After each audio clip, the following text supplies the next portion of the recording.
Okay. So our subject property, I'm going to share my screen. Our subject property today is a single family home in, no, can you guys see my MLS or no? What do you see? Yes. Yeah, you're good, MLS. Okay.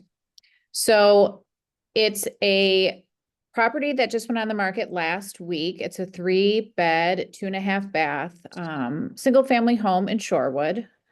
And a few things that I just quickly always take a look at. You've already at this point in the process, you should have familiarized yourself with the property because you would have shown it to your buyers. But just some things that I always make sure I take a look at a few times, because sometimes it can change, is what the listing agent has put in for private remarks. Sometimes you can see in there directions as it pertains to special earnest money instructions, if the seller has a preferred closing date, or maybe if the sellers have a preferred binding acceptance turnaround, like you can always check that out. Okay, so I'm not going to go through the MLS data sheet here because again, like we'll just pretend that you've already done that and you've already seen the property. But what I am going to walk you through is then this offer sheet. Can you guys see my Google Doc? Yes. Yep. Cool. Okay. So our buyer profile, we're working with Cowboy Carter. I always like to do something timely. So why not? Cowboy is a client of ours. They've signed a buyer agency agreement, right? So that's always something that to make sure that you understand if they're a customer or a client, because one of the first things you're going to have to do in the offer is specify which type of which type of agent you are. And in that buyer agency, the 2.4% compensation has been agreed to, and our document is valid for 120 days. So we've got plenty of time. We're good. The budget that we've been working with is up to 550. Closing time frame is flexible, but actually prefers sooner versus later. He does want to have a home inspection and a radon inspection. And then from a financing perspective, he's pre-approved with a local lender for actually up to 575. Note the differences there, right? The difference between a pre-approval amount that we're working with and the budget, like we've kept a little bit, kept a little bit of money in the event, like we would have to go over asking. Like I wouldn't, if my buyers are pre-approved for 575 and I know that they're looking in competitive markets, I would probably cut them off at like 540 to give ourselves a little bit of wiggle room. But the plan for financing is to put 15% down, and we're just gonna pretend that we've got a 7.25% mortgage rate. Now, let's make some assumptions. I actually did ask Charlie Walker, who is the listing agent for this, like what's going on with the seller? Does the seller need a specific amount of time to review offers? And they requested 24 hours. There was really no specific closing date that the seller was looking for other than like they can close as soon as possible. The home is staged, the seller's already out. So that's actually pretty good for us because we know that our buyer can close at any time, but sooner versus later. And then the listing agent also confirmed that earnest money will be held by the listing firm. So for your offer, your practice, I like to give people some more specifics so you all have kind of like an even playing field. This isn't necessarily competitive offer practice, but this will at least help give you some guidance for the big sections of the offer. And then also it will just help you with some of the fundamentals and the foundation to the offer. So for our practice today, we're going to offer 530,000. The inclusion, so this was something that I had to kind of look at the photos about, because if you go into MLS, It just says appliances. it just says yeah. appliances, and that doesn't fly, right? Like you need to be specific with inclusions as well as be specific with exclusions. So since I've never been in the home, all I had to go off of were the photos that were uploaded into MLS. So in my mind, those inclusions are the oven range, refrigerator, dishwasher, and microwave. There weren't any pictures in the basement, so I don't know if there was a washer and dryer included or not. But I'm gonna say that those things are gonna be excluded. In addition to the seller's personal property, Cowboy Carter's gonna bring his own washer and dryer to the house. Now, we know that the seller's looking for a fast closing date and our buyer can accommodate it, which is great. So I've been pretty advantageous here with this closing date of February 28th. It's less than 28 days. It's not record breaking in terms of how fast this would be, but it is a pretty fast close. So something to keep in mind too, as you work through your contingencies and the dates and deadlines for those contingencies, that's going to require you to make sure that you are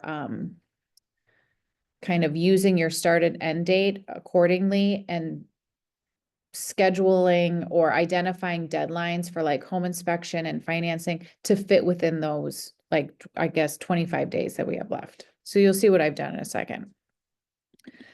Earnest money, in our market, earnest money is typically anywhere between 1 to 3% of the purchase price. It could be less, it could be more. But for our practice today, I've indicated 2%. We know that our buyer wants to have a home inspection and a radon test. So we're going to add that to our offer and we're going to give the seller the right to cure. But specifically, as it pertains to the home inspection, our buyers also said, you know what? I'm willing to cover up to $5,000, the first $5,000 in repairs. So knowing that, that kind of changes our strategy a little bit, and we'll be using another addendum to ensure that we've got that part covered within our offer. So you'll see how we do that. He's getting a loan, so the financing terms that have been outlined above is what we'll be working with. He is going to also have an appraisal contingency, giving the seller the right to cure. And one thing that I wanted to note, and I haven't done this yet in an offer practice, but I did ask if the seller was willing and able to offer a buyer's agent's compensation. And the listing agent said yes. But guess what? We're not going to include it because our buyer is willing to pay out of pocket to pay your commission, and therefore we're not going to include it in the offer.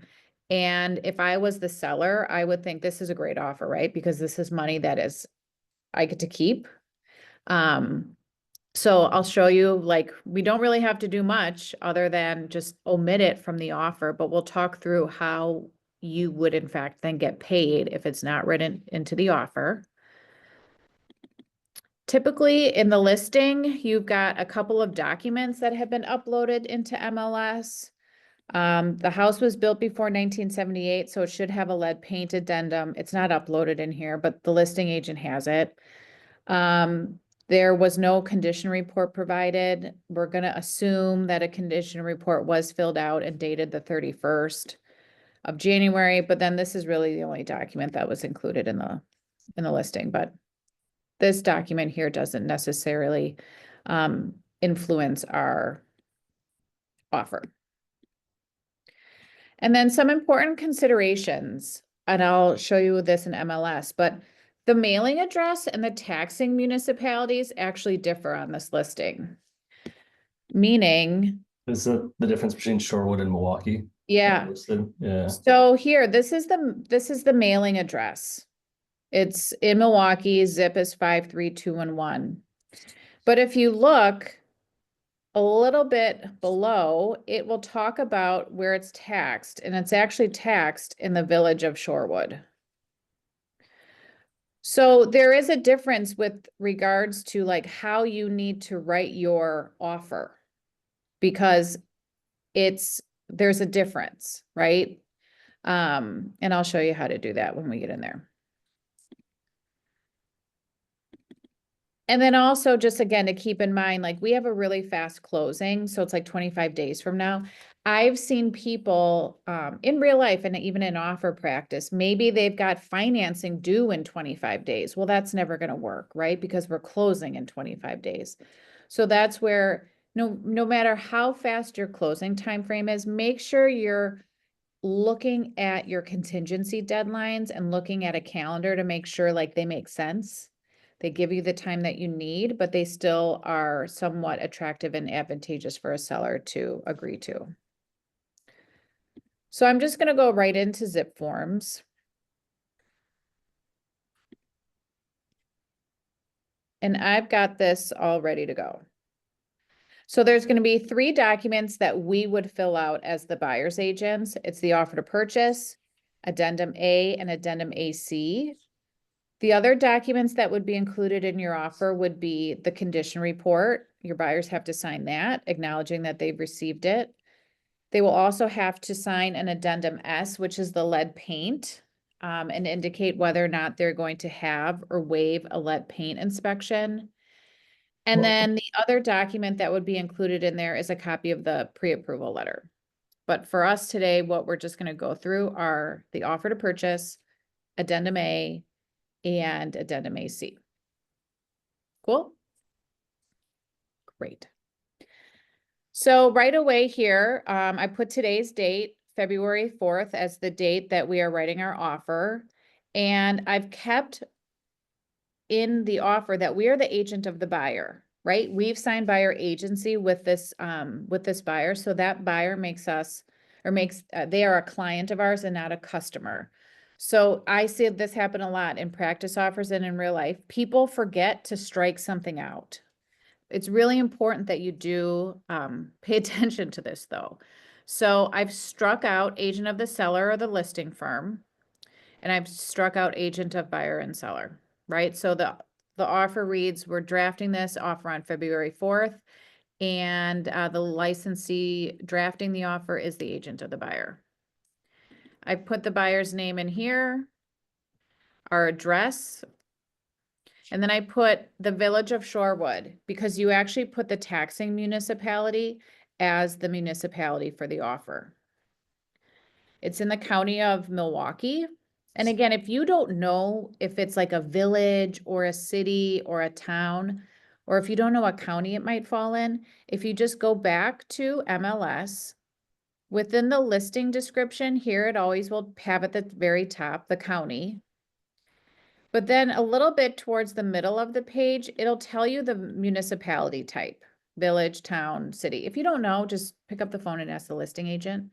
But the majority of that information should be provided to you by the listing agent when they input it into MLS. Here I've put in our purchase price of $530,000. For our inclusions, I've just listed what we had on our offer practice sheet: the fridge, oven range, dishwasher, microwave. Not included in the purchase price is the seller's personal property, and then I just added the washer and dryer. You know, even if the washer and dryer was listed as an inclusion in MLS, and if your buyer though doesn't want it, they don't have to include it. Like, they should exclude, and they should include the things that they truly want, right? Now, this section here, all of this gobbledygook, is a definition of what a fixture is. And a fixture is really those things that are affixed to the property. So like mechanicals, curtain rods, shutters, blinds, in-ground sprinkler system. So just make sure you familiarize yourself with the things that are listed here, because it actually is a nice comprehensive list to help give guidance to buyers as to like what automatically is included. I've listed here our binding acceptance date of February 5th. If you remember, the seller indicated that they were asking 24 hours for binding acceptance. So I'm giving them 24 hours, assuming that we're going to submit this offer today. If you wanted to put a specific time on February 5th, all you have to do is just plug in 2 p.m. or whatever date you want to put. If you don't specify a time, the deadline automatically runs through 11:59 p.m. of that day. So it's the full day. But I'm just going to say Mr. and Mrs. Seller have until 11:59 on February 5th to review. Now remember, binding acceptance too means by 11:59 on February 5th, if the seller is going to accept this offer, the seller has to return back to the buyer a signed copy of the offer in order to make it binding.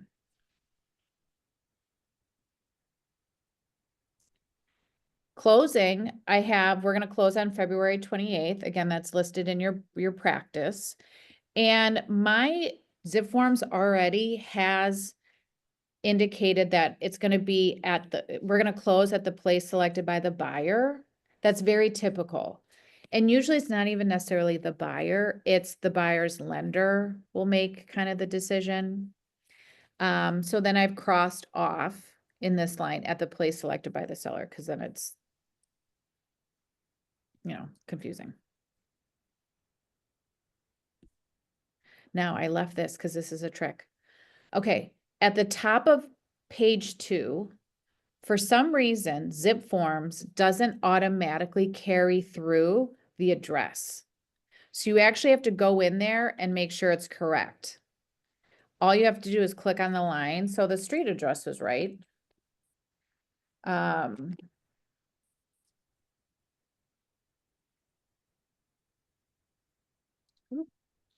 All you have to do to correct it is just click in the line, correct it, and then I'm going to do a quick check.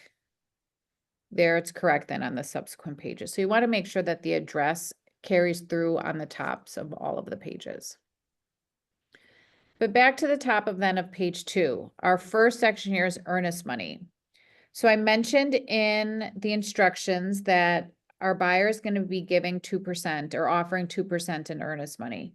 So 2% of $530,000 is $10,600. Okay.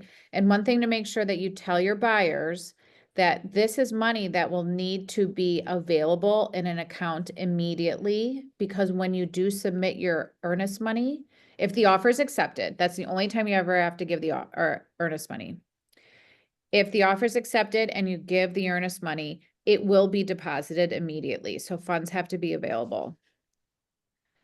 If you don't put any number here in line 59, it automatically defaults to earnest money being due within 5 days. I like to do like 2 to 3 days, just to make things, faster. And I've indicated here that all earnest money is going to be delivered to and held by the listing firm.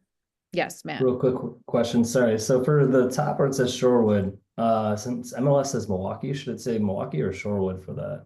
I've kept it as Shorewood because up here Okay. we put the village of Shorewood. Yeah, okay. But good call. And it's always from the tax documents. That's to my understanding, yes. Okay. Okay. So typically earnest money is held by the listing firm. In our case, that is what's happening. The listing agent confirmed that. But if the money was being held by like a title company or something else, you would indicate as such. Oops.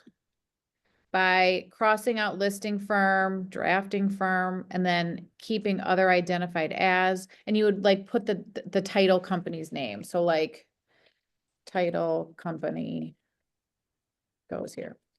But in our case, the listing firm's holding it. If it was being held by a title company, the listing agent will give you the title company's name and address, and you would just put that in the line. But I'm going to change this back.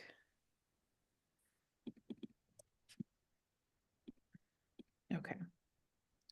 Now these sections down here talk about what happens if the transaction doesn't get to closing. What are the instructions as it pertains to returning earnest money? And something to keep in mind, and I'm not going to go through this in detail because we have a lot to get through, but you should be reading it. It's not always a given that sellers keep the money, or it's not always a given that buyers get the money returned. So just make sure that you're talking through what various scenarios might happen when you're reviewing the offer with the buyer before they sign it, just because you want to be transparent, honest, and open.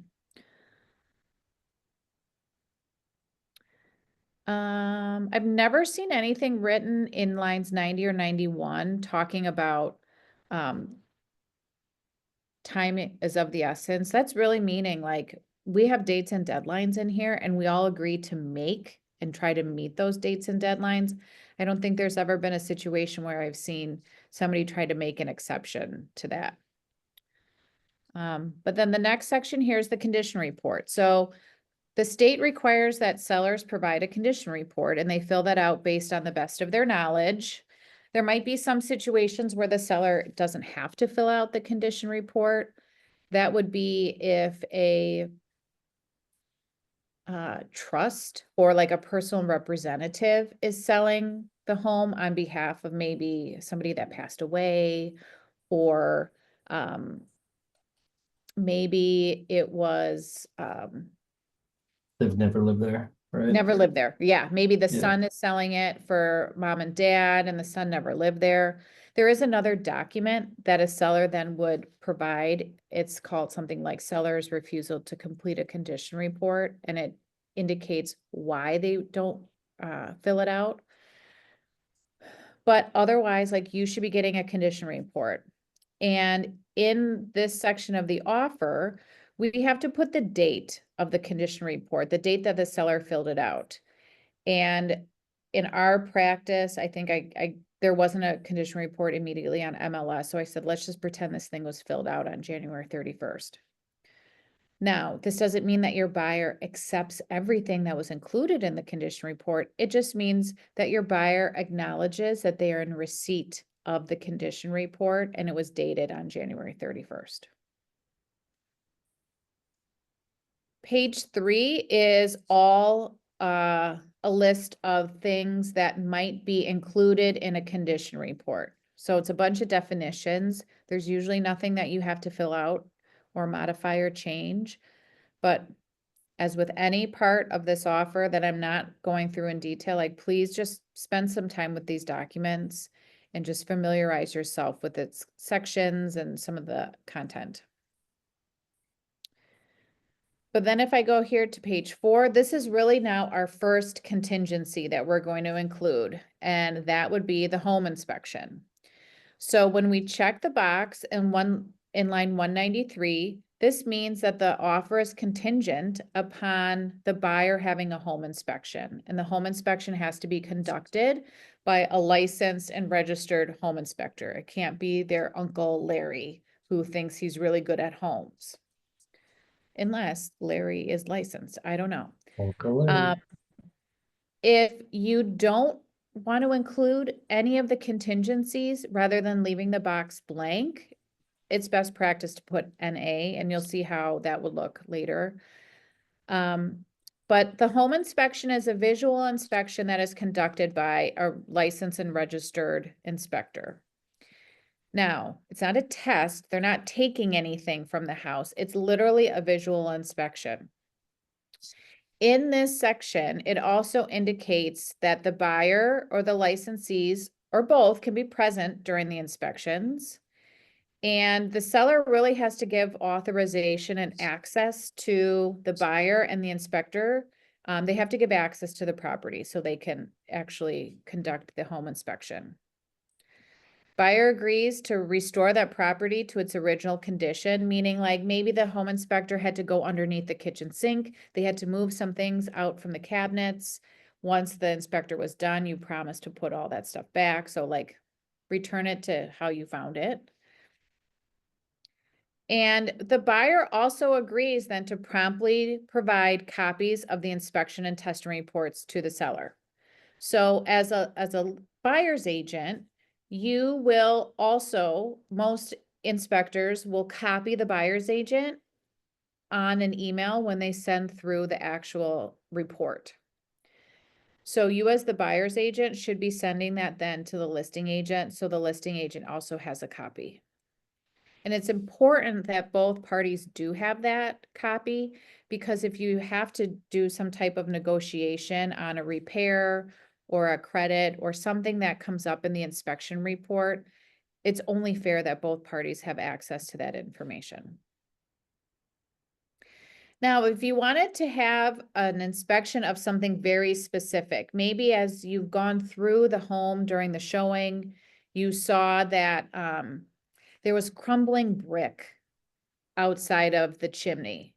And you already know, that looks suspicious to me.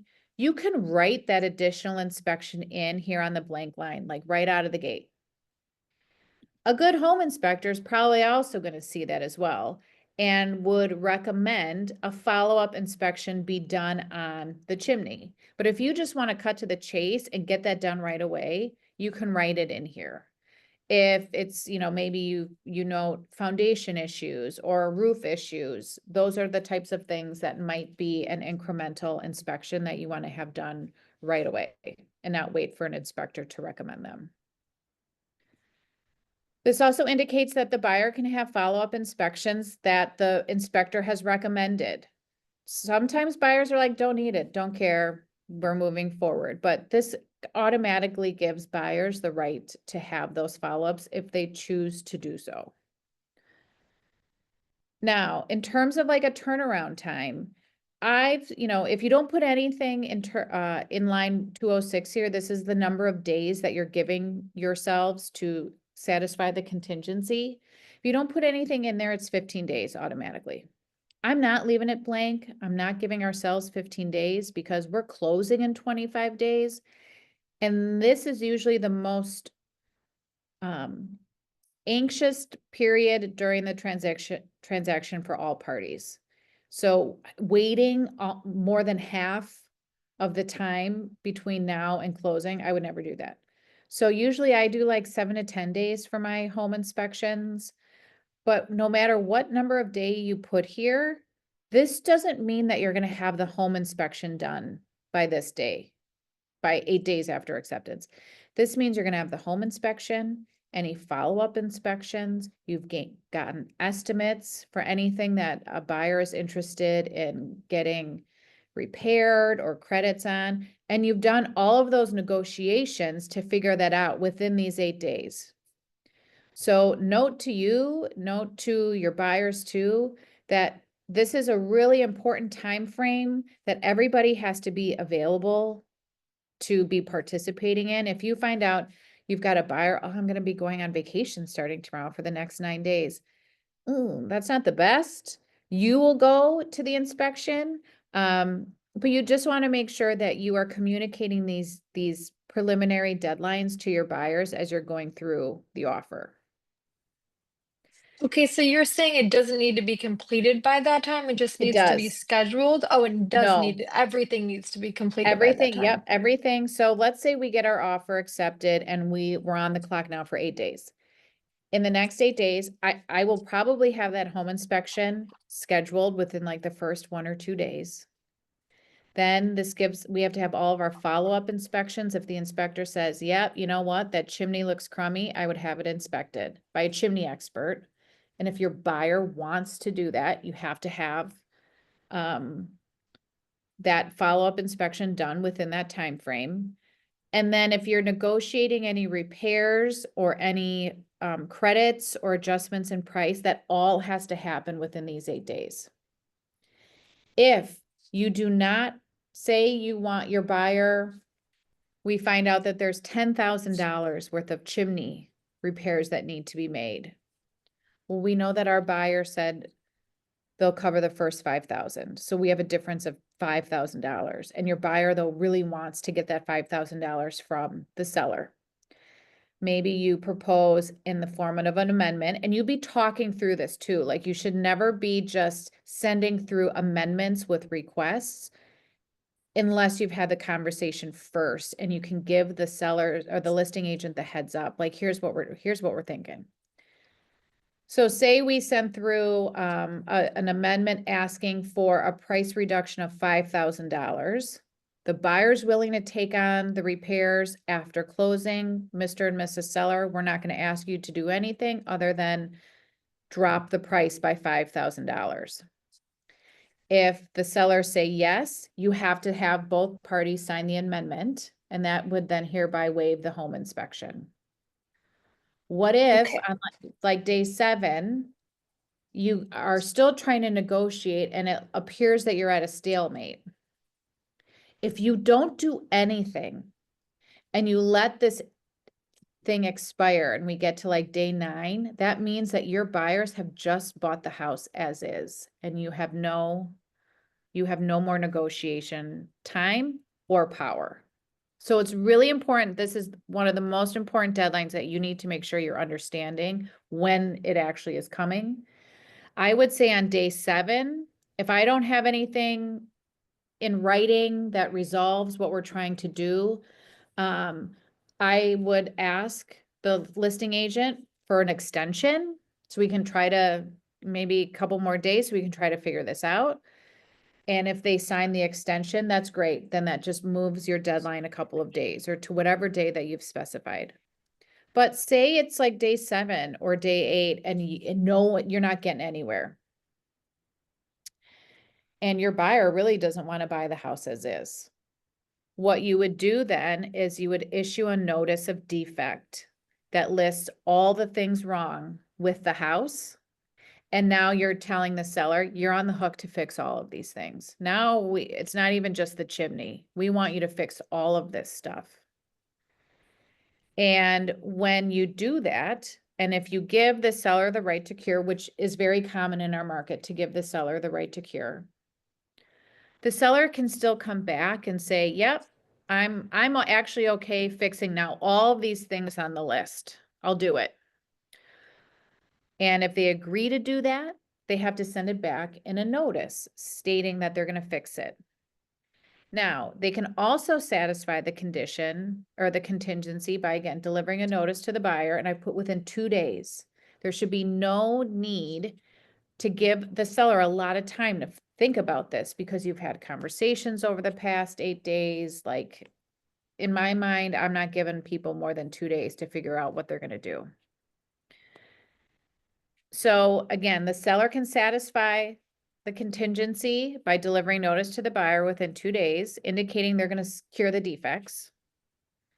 They also satisfy the contingency by actually curing the defects in a good and workmanlike manner.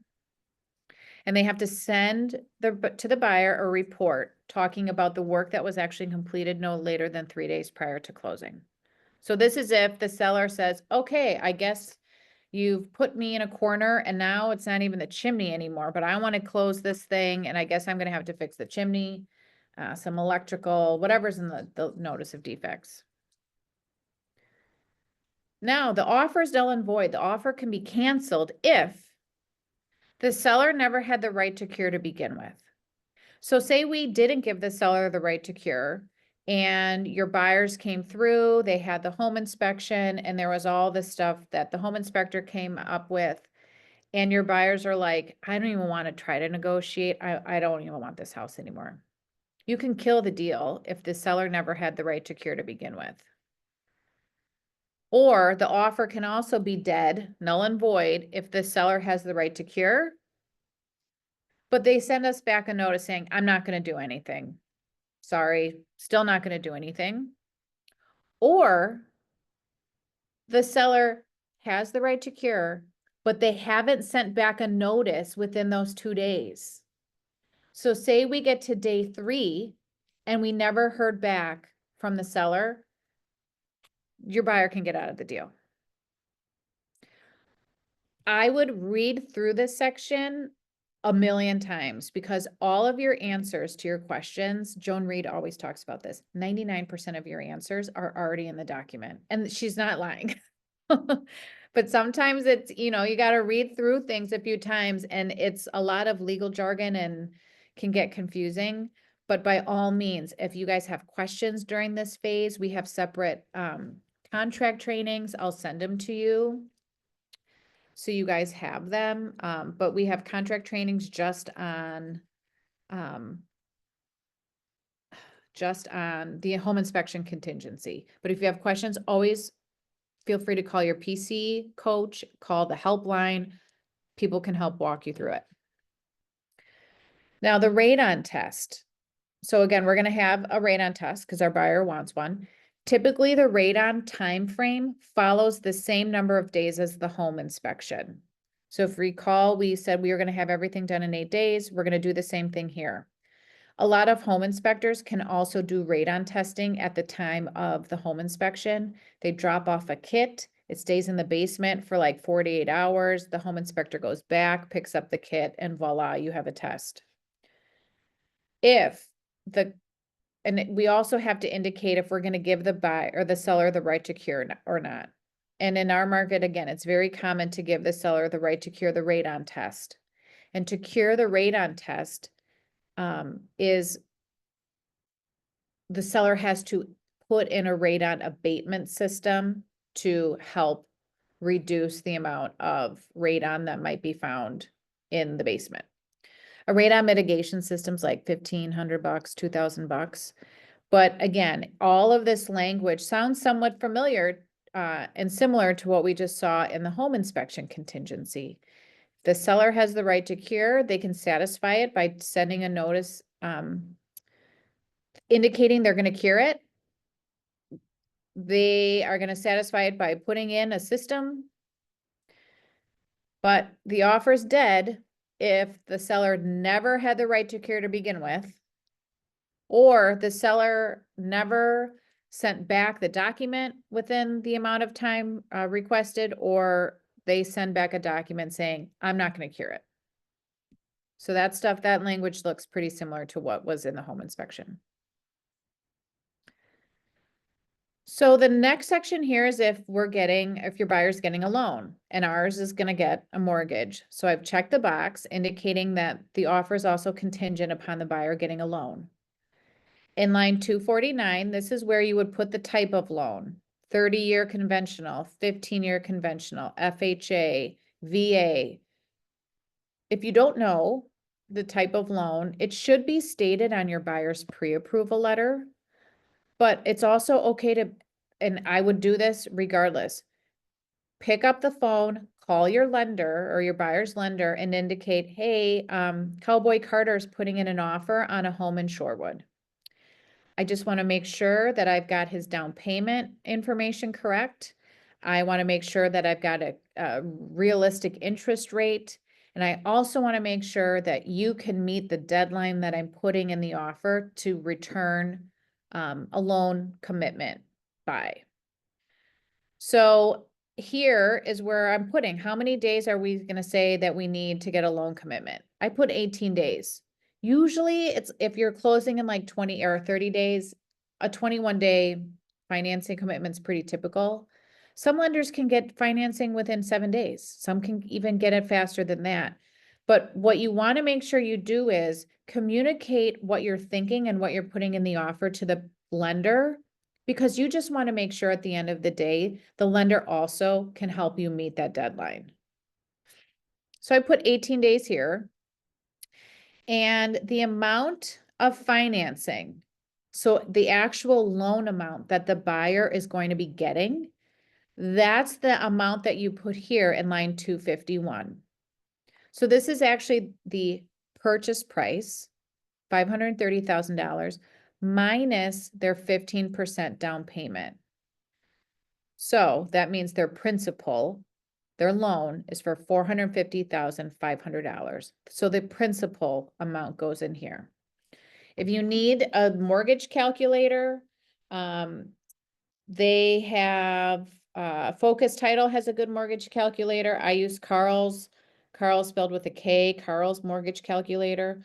But a mortgage calculator will help you figure this out too. Now, because we're getting a 30-year loan, our loan is going to be amortized over 30 years and the term of the loan is 30 years. If this was a 15-year loan, you'd probably have 15 and 15.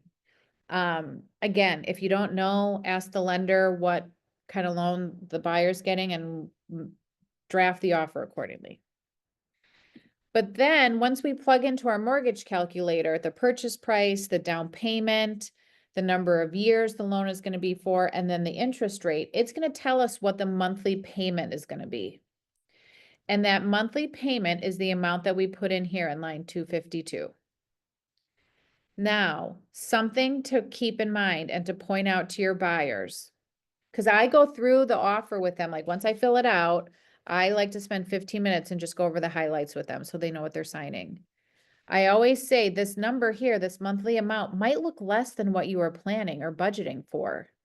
And that's because this amount only includes your mortgage, the principal plus the interest. It doesn't include taxes that are going to be added to your monthly payment, and it doesn't include like PMI or homeowners insurance.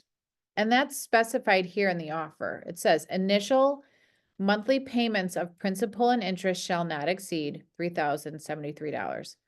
Buyer acknowledges that the lender's required monthly payments may also include a 12th or like a monthly amount for taxes, hazard insurance, PMI. So just make sure you clarify that with your buyers. If your buyers were buying down their interest rate, you would put that percentage that they're going to buy down, the discount points here, but we're not doing that.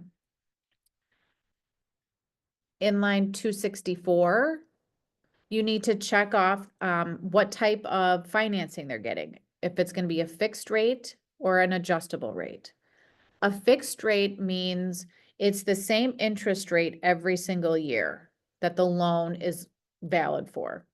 When you have a conventional loan or a VA loan or an FHA loan, those are usually fixed rate loans. So I've checked the box here and I've put what we were using for our interest rate of 7.25. If they were getting like a 5-year ARM, a 5-year adjustable rate mortgage, then you would check this box here in 265.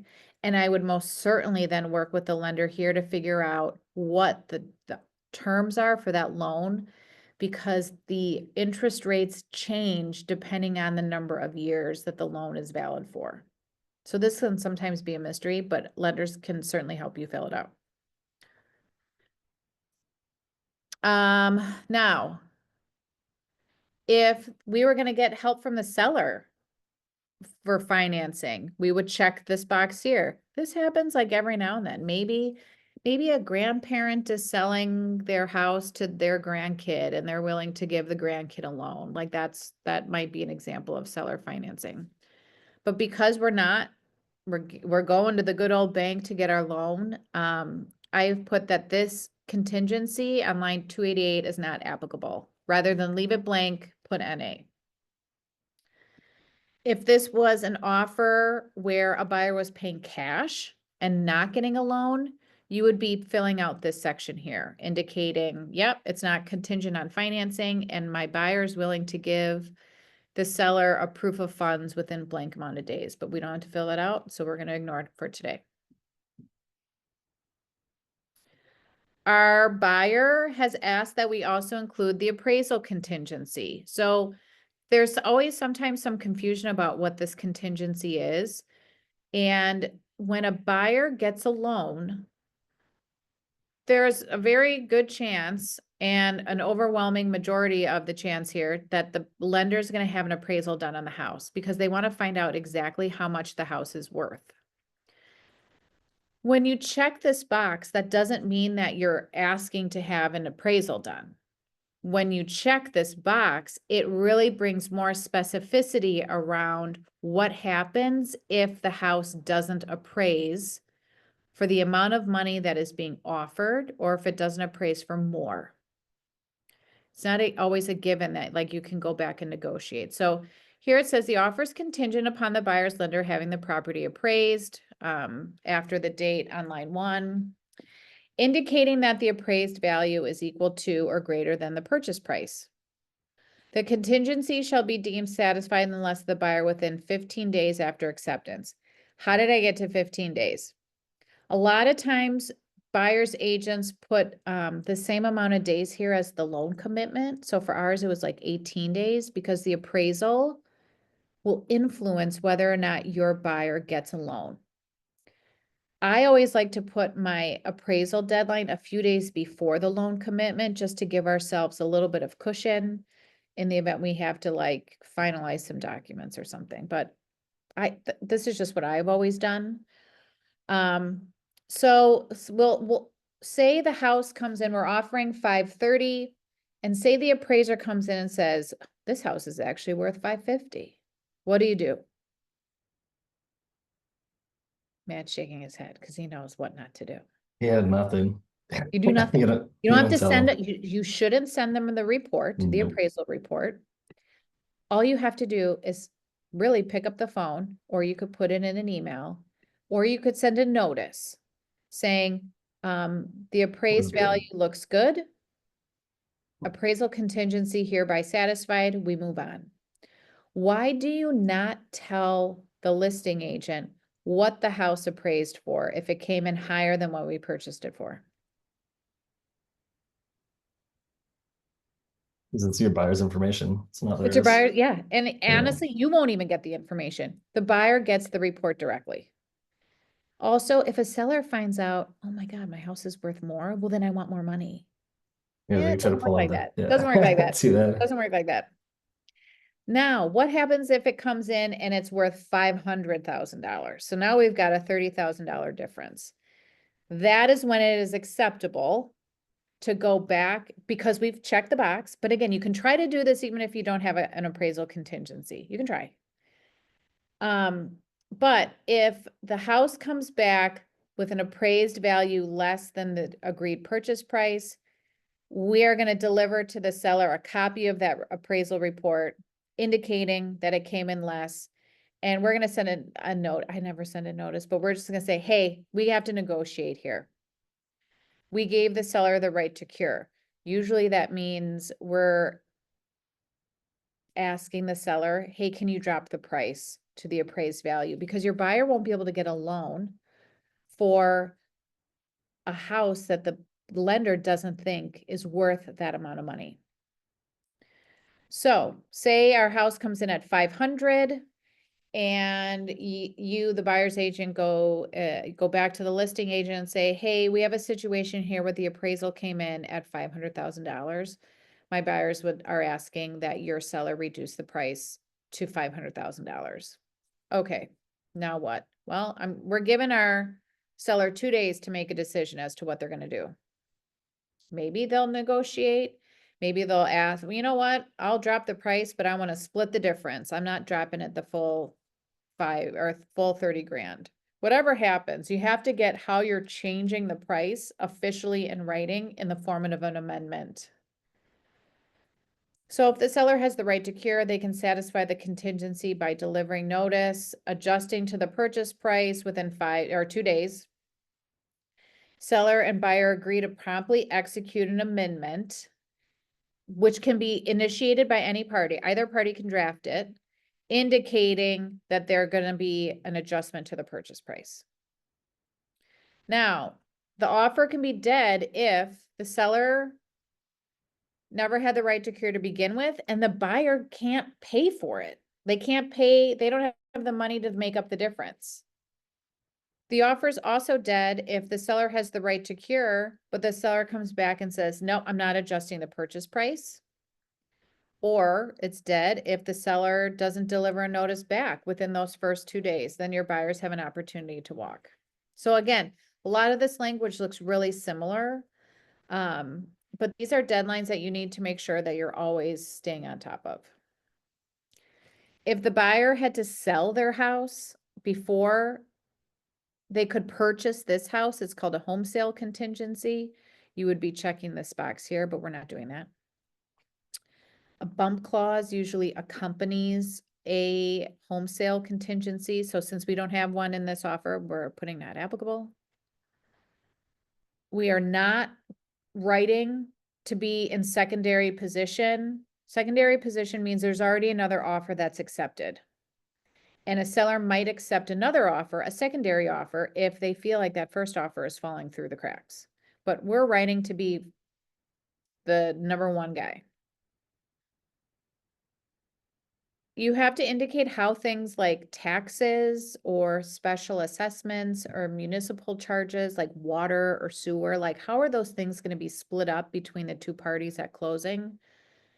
Usually box number 366 is checked, meaning we're going to take a look at what last year's amounts were and we're going to prorate it. You don't have to figure out those amounts. Title companies figure those amounts out for you, but you have to give the title company direction as to how should they be calculating it. If this was like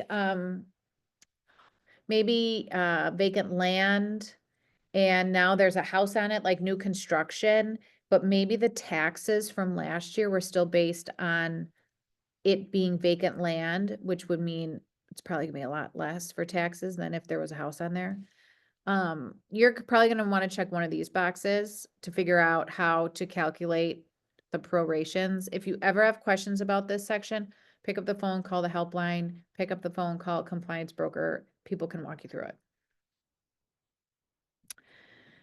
There's a bunch of stuff here that talks about title, and title insurance and what is title, and that the seller typically covers title insurance on behalf of the transaction. There's a bunch of definitions here in the middle of the document, which doesn't make any sense, but let's just slap some random crap into the middle of the document. Something that I always point out, like the seller has to keep the property in the same condition minus normal wear and tear that the buyer saw it in at the time of the offer. Now, if there's damage that happens between now and closing, what happens?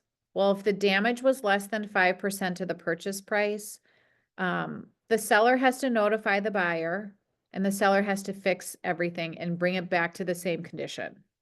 However, if the amount is more than 5% of the purchase price, say like a tree falls on the house during a summer storm, the seller still has to notify the buyer. The buyer then actually has an opportunity to terminate the offer if they choose. Buyers have the opportunity to have a walkthrough within 3 days prior to closing, so I always like to point that out. Default, like what happens if a party in the transactions that defaults on a deadline or defaults on something, this kind of specifies, we're not attorneys and we cannot give legal advice. But here are some things that you can take into consideration as it pertains to what can you do next? I'm gonna go down here. Then finally, in the document, our buyer said he would pay for our compensation, our commission, which is great. So I put it here as not applicable. We're not asking the seller to pay our commission. Just because the seller is willing to do it doesn't mean you have to take them up on it. If your buyer has the money, and if your buyer wants to make their offer even more attractive to the seller, how great would that be, right? Like if you're in competition and every other buyer is asking to pay or the seller to pay for their compensation to their agent, if you get an offer that doesn't have that in there, how lovely. I don't know, could happen. And then the last part here, I've added some language here that I've taken from our clause library. So if you want to add some specific stuff, there's some pre-approved language that you can use for various topics. So I always put this one in there. Like if any contingency falls on a Saturday, Sunday, or a holiday, the deadline's automatically extended to the next business day. The only time that doesn't happen is binding acceptance. Binding acceptance can happen on Easter, Christmas, on Rosh Hashanah, on 4th of July, doesn't matter. But then I also put this language in here. If I'm having a home inspection, I put a little bit more specificity around how I want the seller to cure things, and it needs to be done in a workmanlike manner using professional people. But I can get these sentences from our clause library. So if you hit add clause, you'll see there's a thing here called global. And in it, there are various commonly used clauses that our attorneys have already reviewed and have indicated these look good to use. So for example, maybe maybe your buyer's not having a home inspection at all, not in the offer, not putting it in as a contingency. We actually have language, and we actually have a separate document that indicates that contrary to what the agent's recommending, the buyer is not going to have a home inspection. All you really have to do is take this information, copy it, and put it in the blank lines. So what I would do is familiarize yourself with the things that are here in your clause library, because a lot of times it's things that are used pretty frequently, and the legal mumbo jumbo is already taken care of for you. Then the last section here, I've indicated if I want to deliver documents personally, I'm gonna give them to Charlie. If he wants to deliver them to me, he gives them to me. But really, you're just putting email addresses here. The email address for the seller is the listing agent. Your email address is the email address for the buyer. Our addenda is addendum A, addendum AC. Put your name, put your brokerage, and voila, that's the offer. I'm gonna go real fast through the other two documents because they don't take that long. But, oh, that's not a, cool, hold on, I gotta get to it. Addendum A, sometimes the only thing that you put in addendum A is indicating that you're including the lead paint addendum. But why addendum A is important for this one is it allows you to also indicate that there's two addresses. So addendum A, February 4th is our offer. Here's our buyer. With respect to the property at 1500 East Kensington and Shorewood. If different, the mailing address is blank. So that's where I put Milwaukee. We're not asking for seller credits. We're not asking for a home warranty. We're not getting anything tested. We're not testing the well, the septic, none of that stuff. We are literally not putting anything on this offer or on this document other than checking box 203 indicating that the lead paint addendum is included. Then down below, you have to put all of your information for the buyer. And then on the right, you put this listing agent's information. And you can get all of this information like the license numbers if you go to MLS, and everything is down here at the very bottom.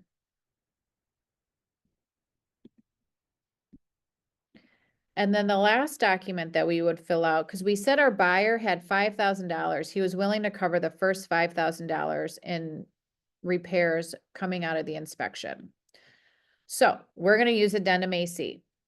An addendum AC is used in 3 situations. If a buyer's willing to cover a portion of the inspection repairs, if a buyer has money to cover an appraisal gap, or if a buyer wants to use an escalation clause and put in parameters that automatically increases their sales price if they're in competition. But all we're using this document for is the inspection amount. And here it is. We've checked the box. Buyer agrees not to submit anything, no request for repairs, credits, price reduction identified in that report unless it exceeds $5,000. This is attractive to a seller, right? Because the buyer's not looking to nickel and dime them. They're willing to take on some of the risk themselves. It also indicates that the estimates need to be, if you want to get estimates to figure out how much things cost, they need to be done. You need to get estimates from professionals. And the seller agrees to give access again to the premises so these people can give estimates. It also says the buyer's going to pay for any costs associated with an estimate. Sometimes now, like HVAC companies charge people to get estimates. Now, what happens if the seller, I've checked the box here. We're also going to give the seller the chance to get their own estimates too. In my mind, I'd rather have more information and I'd rather have 3 different estimates versus 1, because that's then really showing my buyers too. Here's potentially the range in terms of what this could actually cost. So maybe we've got 2 estimates that come in at 10 grand and 1 that comes in at 20. Well, what happens then? This automatically indicates that they're going to average the estimates. So that's nice. That kind of gives us a little bit of direction. And then when you check this box here, it also allows us to extend that inspection deadline. Now, if you remember in our offer, we said that our inspection contingency, everything was going to be figured out within 8 days. If we need some more time to get an estimate, or we need some more time to get a follow-up inspector in there, this is allowing us to extend our inspection time frame by X amount of days.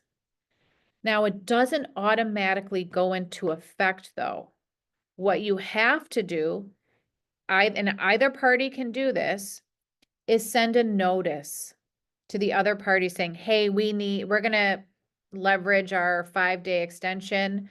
The home inspection deadline is hereby moved to blank date. So it doesn't automatically extend. You actually have to send notice saying like, hey, I'm gonna use this. And then nothing else on this document is filled out other than your buyer's initials. So I know that was super fast. I would strongly encourage you guys, just take a stab at trying to fill in the offer yourself. When I get offers submitted to me, I go line by line and I'll give you feedback as to like some suggestions, or if I see some inconsistencies, like practice makes perfect, get your reps in. But I would strongly encourage you guys to try to take a stab at filling these out and then send it to me as if I was the listing agent. I think I put tomorrow by 1 o'clock. Cool. Cool. And I'm okay too, like, if you don't even fill it out, using zip forms, if you want to fill it out using paper and you scan it, do it that way. I don't care. I just want you guys to get practice. You want it submitted in all one PDF, right? Yes, good question. So that was gonna be my next. So, it is best practice to combine all of the documents into one PDF. And you can do that in zip forms. There's zip form training on YouTube. I'll send you the zip form training video, and then I'm also gonna send you that contract training stuff on like the home inspection contingencies if you want to have some quote unquote fun and watch those too. Thank you so much. Yeah, there's a Yeah. lot. You're drinking from the fire hose, but the fact that you I guys feel are that. here, I cannot tell you. Keep showing up. And if you can never jump in live to these, still try to take a stab at the offers. Or if you want more practice beyond 1 a week, by all means, let me know. I'm happy to give people more practice. I wish I would have been given the chance to have practice when I first started. Otherwise, like, I think I would have alleviated a lot of stress and anxiety. Hey, Kim, you don't need us to like do the mock signature or anything, right? Just send it as No. is. Okay. No, yeah. Yep. Okay. Thanks, everybody. Sweet. All right. Thank you so later. much. Have a great day. My pleasure. Thank you. You too. See you. Bye-bye.